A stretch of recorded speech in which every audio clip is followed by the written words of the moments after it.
You're lying in bed, and without even planning to, you start to pray about money. God, please help me. And before the sentence even finishes settling in the room, another thought slips in right behind it. But what if I can't pay it? You didn't choose that second sentence. It arrived almost automatically, right behind the first one, as if the two belonged together. You prayed and doubted in the same breath, and most people never stop to notice they're doing it. But what if the way you've been praying about money has been quietly keeping you connected to the very lack you're asking to escape? For the next few minutes, we're going to look at prayer the way Florence Scovel Shinn understood it, not simply as asking, but as a practice of conscious recognition. Because there is a difference between praying from fear and praying from an awareness of divine supply. And once you understand that difference, you may begin to see your prayers about money in an entirely different way. There is a verse in the Gospel of Mark that most people have heard quoted 100 times, usually as encouragement, sometimes as a kind of spiritual pressure.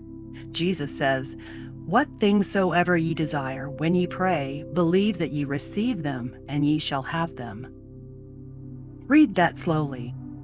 He doesn't say believe that you might receive. He doesn't say believe that God is able to give if He chooses to, if the timing is right, if you've prayed correctly enough times. He says believe that you receive. That's a strange instruction if you think about it. How do you believe you've already received something you can still see missing from your life? How do you feel gratitude for a check that hasn't arrived, a bill that hasn't been paid, a job that hasn't come through? Most of us were never taught how to do that. We were taught the opposite. We were taught that prayer is the act of asking, carefully, humbly, sometimes desperately, and then waiting to find out whether the answer was yes. But asking and receiving are not the same posture. They are not even the same direction. When you ask, you are standing outside of something, hoping to be let in. Your attention is on what you don't have. Your energy, whether you notice it or not, is aimed at the gap, at the space between where you are and where you want to be. When you receive, something else happens. You are no longer facing the gap. You are facing the source. Divine supply is the source. The form it takes and the timing it arrives in were never yours to control, and they were never the point. This is not a small difference. It's the entire hinge the verse turns on. So here is the real question this block wants to leave with you before we go any further. When you pray about money, are you praying to persuade God to give you something? Or are you praying from an awareness that God is already, right now, your source? Those two prayers can use the exact same words. God, please help me can be spoken from either place. The words were never the problem. What matters is the consciousness behind them, whether you are pleading with a God you're not sure is listening or recognizing a supply you already believe is yours. We're not going to spend this video unpacking every layer of that verse. That's not what it's here for. It's here to plant one seed early so that everything that follows makes sense. Prayer is not only about what you say, it is also about what you are accepting as true while you say it. And that distinction between asking and receiving is exactly where Florence Scovel Shinn built one of the most practical teachings of her entire body of work. She didn't call it asking, she called it something else entirely. Florence Scovel Shinn spent her life studying the relationship between belief, spoken word, and the circumstances people call reality. She wasn't a theologian. She was, by training, an illustrator. Someone who spent years learning to see clearly, to notice the exact line where an image either worked or didn't. And that eye for precision shows up everywhere in her teaching about prayer. She used a word that doesn't get used much anymore. She called it a treatment. It's worth slowing down on that word because it's easy to misunderstand. A treatment is not a wish. It's not a hopeful sentence you repeat and then cross your fingers about.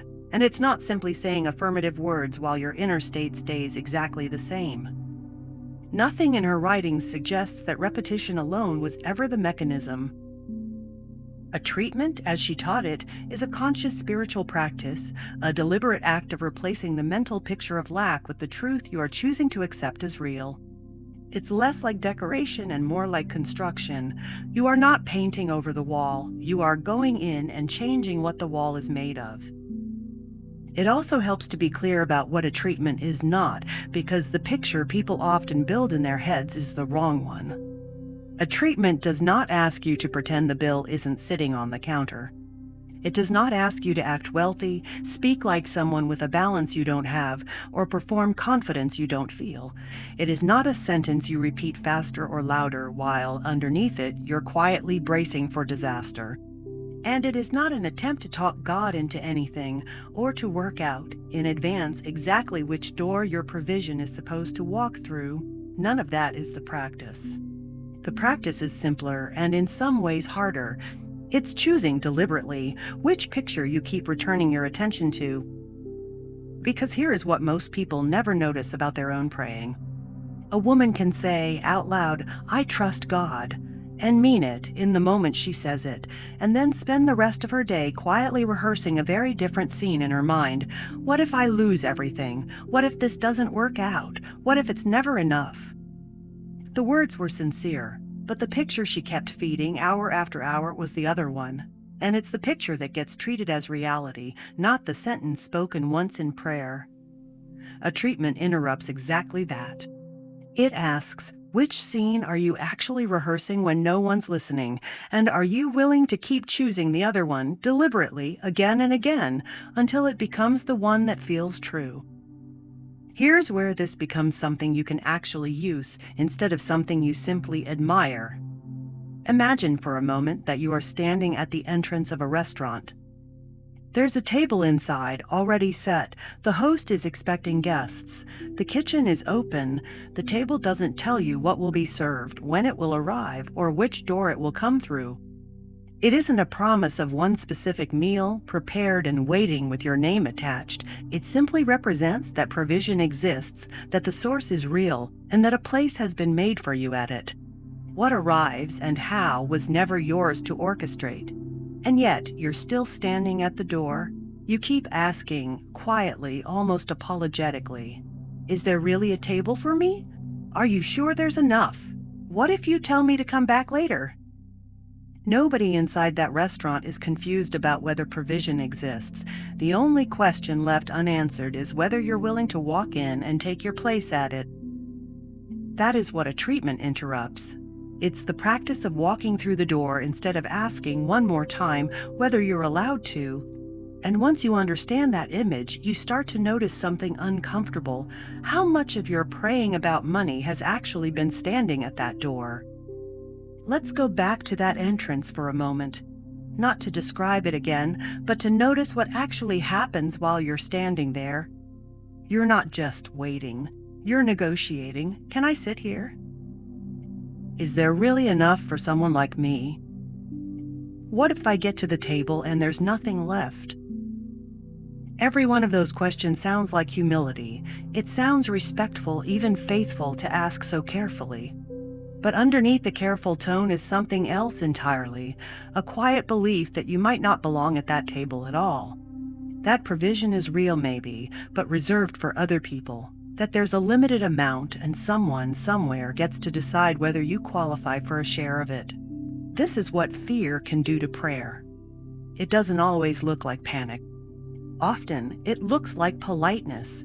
It looks like a woman checking her banking app for the 4th time that day, not because she needs new information, but because some part of her is still standing at that door, still asking permission, still bracing to be told no. Here's the part worth sitting with. The table was never the question, your position before it was. And this is precisely the gap Florence pointed to, over and over, in different language across her writing, the gap between what is spiritually true and what a fearful mind keeps rehearsing as though it were true instead. Divine supply is not something you have to earn by making a more convincing case for yourself. The moment you start trying to earn your way to the table is the moment you've forgotten the table was never something to be earned. So what does it actually look like to walk in? It doesn't look like certainty about the future. It doesn't mean you suddenly know how the bill gets paid or when the number in your account starts to change. It means something quieter than that. You stop orienting your prayer around the question of whether there's a place for you, and you start praying from the position of someone who has already sat down. Think about how differently those two postures feel, even in the body. Standing at a door asking to be let in is a posture of tension, shoulders slightly raised, breath shallow, attention fixed outward on the answer you're waiting for. Sitting at a table you already trust is real is a posture of ease. The shoulders drop, the breath slows, attention turns inward, toward gratitude, because there's nothing left to negotiate. That shift, from tension to ease, from negotiating to receiving, is not a mood. It's a decision repeated enough times that it becomes familiar, and it is available to you the next time you catch yourself praying about money from the doorway instead of from the table. Maybe the question isn't whether God needs to be convinced. Maybe it's whether somewhere inside you you're still waiting to be convinced that there is a place for you at the table. Let's be precise about something, because it would be easy to walk away from the last 2 blocks with the wrong idea. Asking is not the problem. Nothing in Florence's teaching and nothing in Scripture suggests that bringing your needs to God is a mistake. David asked, Hannah asked, even Jesus in the garden asked that a specific cup be taken from him. Asking is not the flaw. The question was never whether you ask. It's where you're standing when you do it. There is a version of asking that comes from awareness. A woman who prays, help me with this bill, the same way she might mention it to a trusted friend who already has the resources to help, already understands the situation, and already intends to see her through it. Her attention, even while she names the need out loud, stays anchored in the relationship, not in the fear. And there is another version. It sounds almost identical from the outside. Same words, maybe even the same tone of voice, but something underneath it has shifted. The attention isn't resting on the source anymore. It's fixed tightly on the gap, on the number that's too low, the date that's too close, the outcome that hasn't happened yet and might not. That second version isn't asking anymore. It's pleading. And pleading has a particular effect that's worth understanding clearly, because it's not really about whether God hears you. Pleading keeps your attention exactly where the fear already lives. Think about what happens mentally when you plead for something. You don't just name the need once and release it, you return to it. You describe it again in more detail, as if the first description wasn't convincing enough. You picture the worst version of what happens if it doesn't work out. Not because you want to, but because pleading, by its nature, keeps rehearsing the absence it's trying to escape. Every plea is, underneath, a small, repeated confirmation that the thing you're asking for still isn't here. This is the mechanism Florence spent her life trying to help people see. It isn't that fear makes you a bad or unfaithful person. It's that fear, left unexamined, becomes a pattern of its own, one that gets rehearsed far more often and with far more feeling than the actual words spoken during the 2 minutes you called prayer. You may say, God, please help me once, sincerely in the morning. But if you spend the rest of the day quietly returning to what if I can't pay it? What if this doesn't work out? What if I run out? That repeated pattern is the one shaping what you expect. An expectation, more than words, is what a treatment is designed to redirect. So here is the shift worth naming clearly. Asking becomes pleading the moment your attention moves from the source to the shortage, the moment the need becomes louder in your mind than the provision behind it. And the way out of that isn't to stop asking. It's to notice gently which one you're actually doing, and to keep choosing deliberately to return your attention to the table rather than the door. If you recognize this pattern in your own prayers, let this be the moment you name the shift, not as a performance but as a decision. Write this in the comments: I release praying from fear and I choose to pray from trust. Here is where this teaching meets its hardest test. And if we skip past this part too quickly, everything we've said so far will sound like it was written by someone who has never actually opened a banking app with her stomach in a knot. So let's not skip past it. You pray. You choose the table over the door. You write the words, maybe even mean them, and then you check your account and the number is exactly what it was yesterday. The bill is still due on the 15th. Nothing has moved. Nothing has changed. The evidence sitting right there on the screen says one thing very clearly: this isn't working, and a fair question rises up right behind it. If I'm supposed to believe I receive, what do I do with what I can actually see? This is precisely where a lot of teaching about prayer and money falls apart, because it usually goes one of two ways, and neither one is honest. Either you're told to ignore the number entirely, to insist it isn't real, to perform a confidence you don't feel until you've talked yourself out of your own senses. Or you're told quietly that the number is the truth and the praying was a nice idea that didn't hold up against reality. Neither of those is what we're building toward here. There is a difference between evidence and prophecy, and it matters more than almost anything else in this video. The number on the screen is evidence. It's real, it's accurate, it tells you exactly where things stand today. The point of a treatment is not to deny what's in front of you. It is to become careful about what you do with it next, because there's a second step that happens almost automatically, and it's the one that actually causes harm. You look at today's number, and without quite noticing the shift, you promote it. It stops being today's evidence and becomes tomorrow's certainty. You stop reading it as a snapshot and start treating it as a forecast, as proof not just of where you are, but of where you're going to stay. That promotion is the real danger, not the number itself. Think about what that looks like in an ordinary day. You check the account in the morning, the number is low, and by the afternoon, without ever deciding to, you've built an entire story around it. This is how it's going to be. This is just my situation. This is who I am with money. One data point quietly turned into an identity. A treatment doesn't ask you to argue with the morning's number. It asks you to stop signing it up for a job it was never meant to have.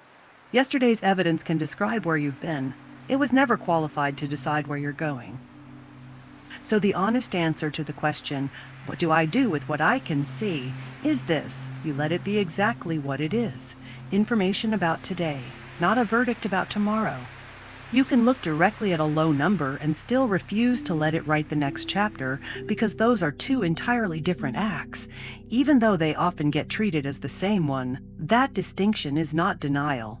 It's discernment, and it's the difference between a treatment and a fantasy.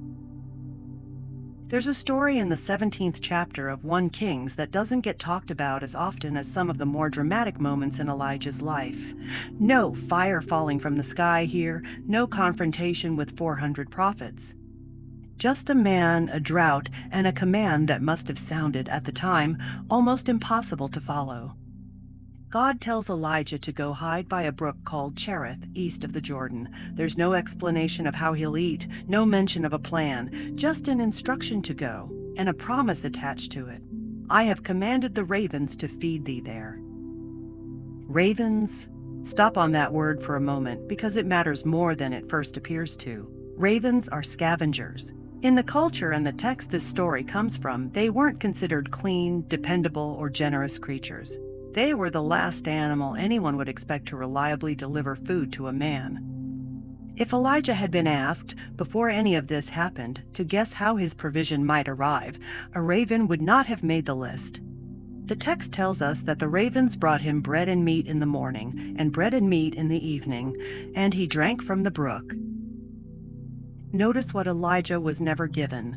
He wasn't given a mechanism. He wasn't shown in advance how the provision would work, or told to go verify that the ravens had been briefed on their assignment.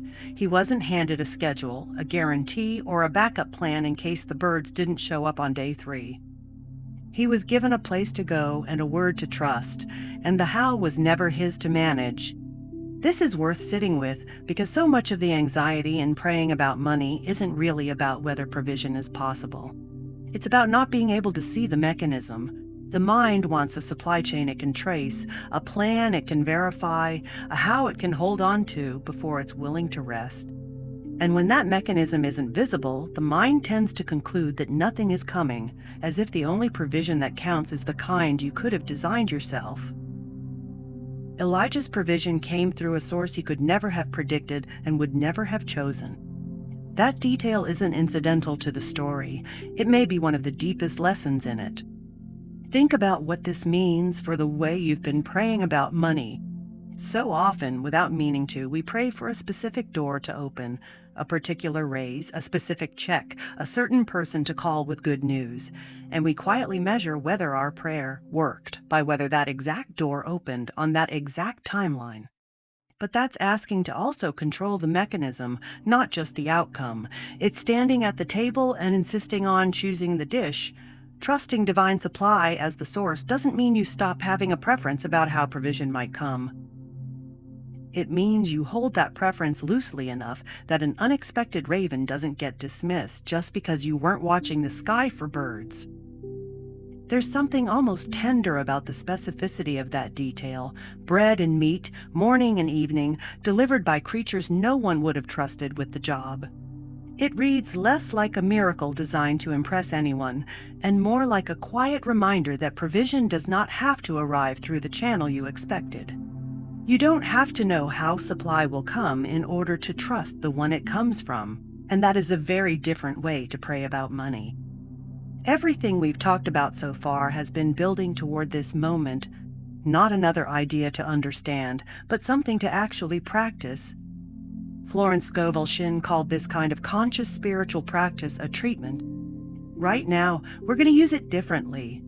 Not to force an outcome, not to talk yourself into a feeling you don't have, but to change the consciousness from which you pray.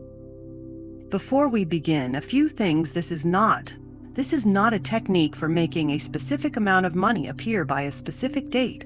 This is not a script that guarantees an outcome if you say it with enough feeling. And this is not something you need to get right in order for it to matter. There's no wrong way to sit with this. There's only the willingness to try it honestly. Find a place where you can be still for a few minutes, if you're able to right now. You don't need to close your eyes if that's not comfortable. You don't need any particular posture. The posture was never the point. We already spent enough of this video establishing that. Begin by picturing the entrance again, not to analyze it this time, just to notice where you're standing. Are you at the door? Be honest. Most of us are, more often than we realize. Notice, without judging yourself for it, whatever tension is there, the checking, the negotiating, the is there really enough for me? Now gently, picture yourself taking a step forward, not because you've resolved every fear, not because the bank account has changed. Just one step toward the table that represents provision, not a specific sum, not a specific date, just the reality that a source exists and that you have a place at it. Sit down. Let your shoulders drop, the way we talked about earlier. Let your breath slow, even slightly. You don't have to force this. Just notice what happens in your body when you stop bracing at the door and allow yourself, even for a moment, to imagine already being seated. From this place, not the doorway, the table, offer this prayer silently or out loud in your own words or in these. I release praying from fear. I recognize you as my source. I am not asking for permission to trust you. I am grateful that your provision is not limited by what I can see today. I trust you with how provision comes and when. My part is to receive it with an open heart.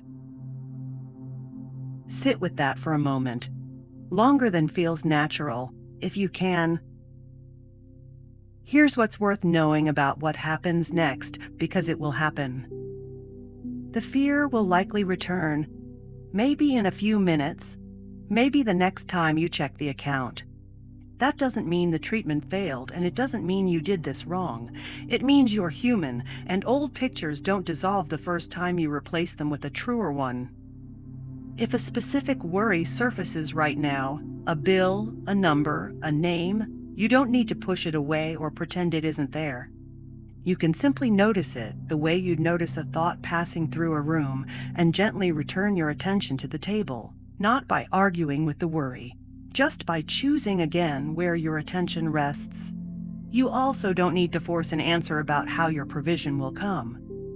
That was Elijah's lesson, not just a nice story. The ravens weren't something he could have planned for, and you're not required to solve your own version of that mystery before you're allowed to trust it. The how is not your assignment. Your assignment is to remain receptive without letting fear dictate the next step. If it helps, place a hand over your chest or over your stomach, wherever you feel tension gather when money comes to mind. Not as a ritual, just as a way of noticing where your body still holds the old picture. And as you breathe, let that hand be a small reminder. This is the moment I choose the table over the door. There's no need to feel a dramatic shift for this to count.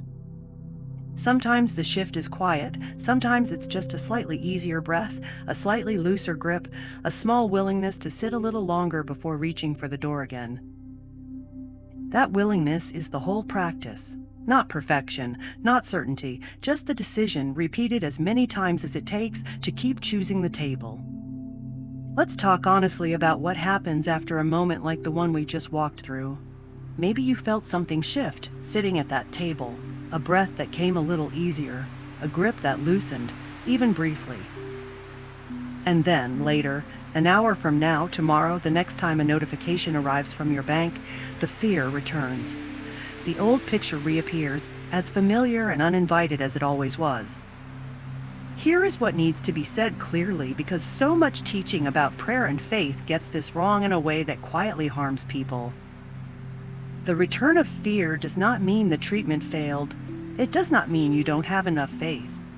It does not mean you did the exercise wrong, or that you're somehow disqualified from provision because a worried thought crossed your mind 20 minutes after you prayed. If that were true, no one, not David, not Elijah, not a single person whose story we've looked at in this video, would have qualified either. There's an important distinction worth making here, one we touched on earlier and want to bring back clearly now. A single worried thought is not the same thing as a deliberate pattern of thought. It is simply what an unguarded mind does sometimes, reaching for the familiar picture, the one it has practiced longest. What actually shapes your expectation isn't the thought that shows up uninvited. It's the pattern you keep returning to on purpose, the scene you rehearse again and again until it starts to feel like the truth. A single worry, noticed and released, does not need to become a pattern. A worry you sit with for hours, feed with imagined detail, and treat as a forecast of what's coming, that's a different matter entirely. The difference was never about whether fear visits you, it's about whether you let it move in. So when fear returns, and it will, the practice isn't to panic about its return or to treat its presence as proof that nothing has changed. The practice is simply to notice it, the same way you noticed it at the table, not with alarm, not with self-criticism, just with a quiet "there it is again," and then to make the same small choice you made before. Not a dramatic reversal, just a return. Table, not door. Again, this is worth naming directly because it protects something important. The goal was never to reach a permanent state where fear never visits you again. Growth in this practice doesn't look like the absence of fear. It looks like a shortening distance. The fear arrives, and you find your way back to the table a little sooner than you did last time. That's the whole shape of it. Not arrival, return. Florence's teaching was never about achieving a flawless, fearless mind before you're allowed to trust. It was about what you do the moment you notice fear has taken the seat that trust was meant to occupy, and about how quickly and how gently you're willing to sit back down. There's a story in the 4th chapter of 2 Kings that belongs at the very end of this video. Because of all the moments we could have chosen, this one sits closest to the exact fear we started with. A woman, alone, facing a debt she cannot pay. The text tells us her husband had died. He'd been one of the sons of the prophets, a man Elisha himself had known and respected. And now a creditor was coming, not for money she owed on something extravagant, but simply to collect what was due. And the law of the time allowed him to take her 2 sons as slaves in payment. She goes to Elisha, and her words are as plain and as desperate as anything in Scripture. "Thy servant my husband is dead, and the creditor is come to take unto him my 2 sons to be bondmen." Elisha's response is not what you might expect from someone about to perform a miracle. He doesn't promise her a fortune. He doesn't tell her the debt will simply vanish. He asks her a question: "What hast thou in the house?" Notice that question because it's the hinge the entire story turns on. He doesn't ask what she needs. He asks what she already has, and her answer is almost embarrassing in how small it sounds. Thine handmaid hath not anything in the house save a pot of oil. Not a fortune, not even a modest savings, one small pot of oil, something so ordinary and seemingly insignificant that you might not even think to mention it if someone asked what you owned. But Elisha doesn't dismiss it either.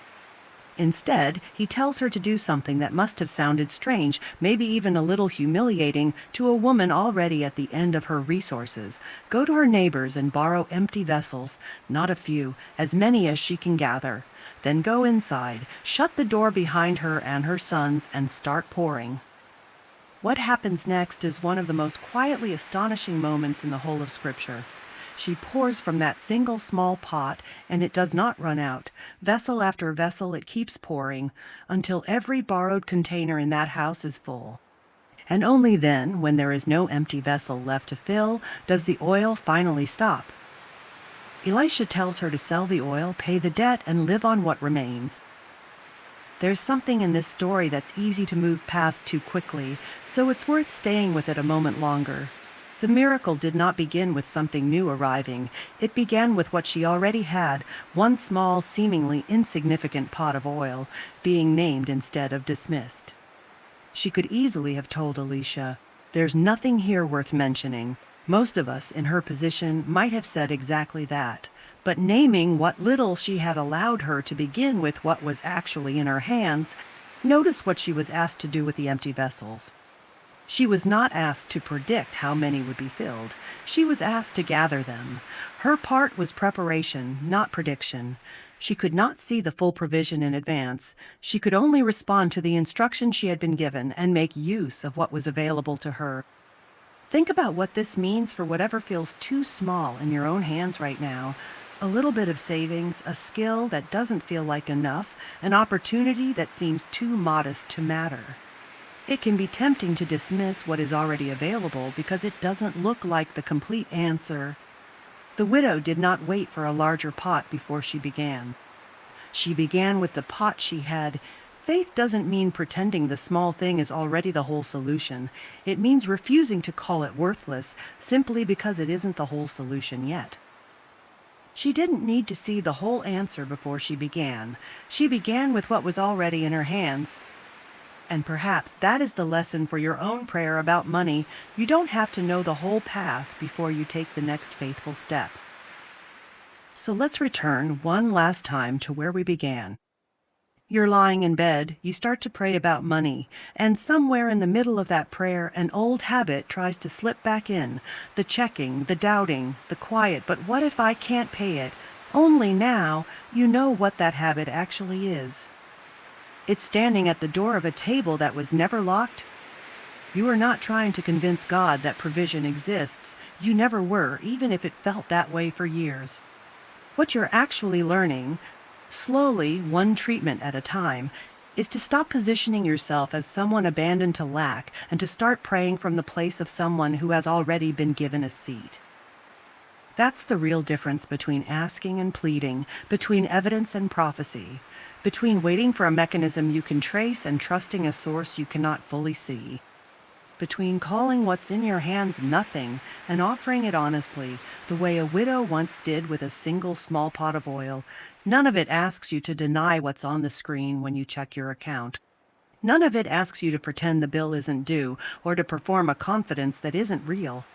It only asks you to stop letting today's number write tomorrow's story, and to keep returning gently again and again to the table instead of the door.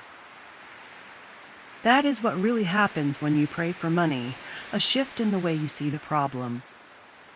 If this video named something you needed to hear today, let it become more than something you watched. Write in the comments, "I choose the table, not the door." Let it be your own quiet reminder, something to return to the next time the old habit tries to slip back in. And if you'd like to keep walking through what Florence Scovel Shinn taught about faith, prayer, and the source that never runs dry, stay close. There's more waiting for you here. Until the next time we sit together, remember this: you don't have to see the whole path to take the next faithful step.